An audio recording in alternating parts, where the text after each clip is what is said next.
Saudara yang terkasih, ketemu lagi di dalam pengharapan. Hari ini kita akan merenungkan kebenaran firman Tuhan. Pemuda etikus atau tidak fokus. Kisah para Rasul pasal 20 ayat 9. Demikianlah firman Tuhan.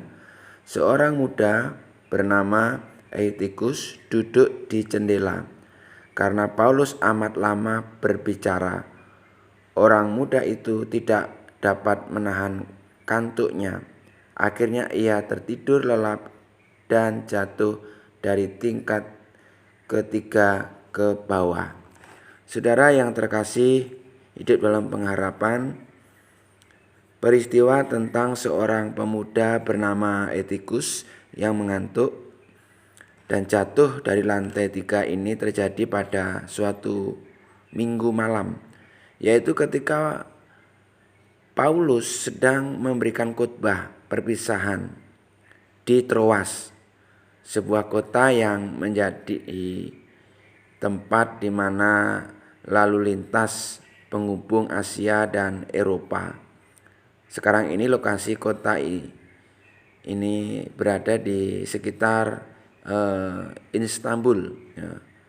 Meski kisah tentang Etikus ini hanya ditulis dalam beberapa ayat saja dalam Alkitab, tapi nama pemuda ini dan apa yang dialaminya menjadi pelajaran peringatan. Sekali lagi, pelajaran peringatan penting bagi orang percaya di sepanjang kehidupan masa kini.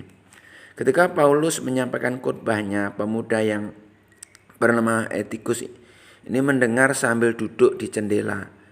Ia pun tertidur lelap. Kemudian jatuh dari jendela lantai 3. Ada beberapa kemungkinan yang membuat Etikus tertidur. Pertama, kelelahan karena sudah bekerja. Nah, ini capek, saudara. Kalau udah capek, orang itu bisa tertidur atau ngantuk. Karena bekerja dari pagi sampai malam. Atau yang kedua itu merasa bosan mendengar khotbah terlalu lama. Coba refleksi diri kita masing-masing. Kadang-kadang kalau mendengar khotbah terlalu lama, bagaimana respon kita? Ya, kok lama sekali khotbah nggak selesai-selesai? Ya, kadang-kadang bisa terjadi seperti itu. Sebab Paulus berbicaranya sampai malam, saudara. Apalagi sampai malam, ini khotbahnya lama sekali. Ya.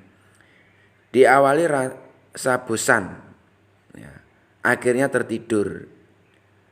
Berhati-hatilah, banyak orang Kristen yang awalnya merasa bosan mendengar firman Tuhan. Lama-kelamaan males baca Alkitab.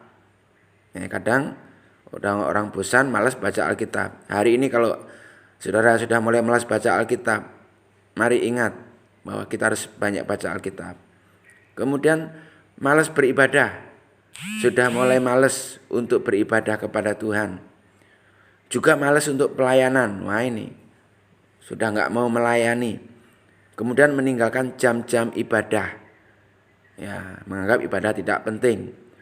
Mulai mundur dari pelayanan dan akhirnya meninggalkan Tuhan. Wah, ini yang menjadi parah. Mulai mundur, akhirnya meninggalkan Tuhan. Dengan duduk di jendela, Etikus ini bisa melihat keluar ruangan. Pandangannya menjadi teralihkan sehingga tidak fokus. Duduk di jendela ini juga berbicara tidak menghargai Paulus sedang bicara, karena posisi jendela pasti lebih tinggi dibandingkan di lantai. Ini juga gambaran, saudara, tentang orang yang hatinya bercabang, mengasihi Tuhan tapi juga mengasihi dunia. Nah, ini hati-hati. Kelihatannya mengasihi Tuhan tetapi mengasihi dunia. Tidak fokus terhadap perkara-perkara rohani, karena pandangannya juga tertuju kepada hal-hal duniawi. Suatu keadaan yang suam-suam kuku. Suam-suam kuku itu adalah panas juga, dingin. Ini. Firman Tuhan menegaskan, karena engkau suam-suam kuku dan tidak dingin atau panas, aku akan memuntahkan engkau dari mulutku. Wahyu 3:16. Sebenarnya nama Etikus ini berarti beruntung, saudara. Sebenarnya namanya etikus ini baik ya, beruntung, kemudian rezeki. Nah, sudah beruntung ada rezeki, tapi ia tidak beruntung, ya kan? Apa yang dialami etikus ini menjadi pelajaran berharga bagi kita agar tidak menganggap remeh firman Tuhan. Sebab itu saudara, kita harus fokus akan kasih Tuhan. Tetap semangat, hidup dalam pengharapan. Tuhan Yesus memberkati. Salam.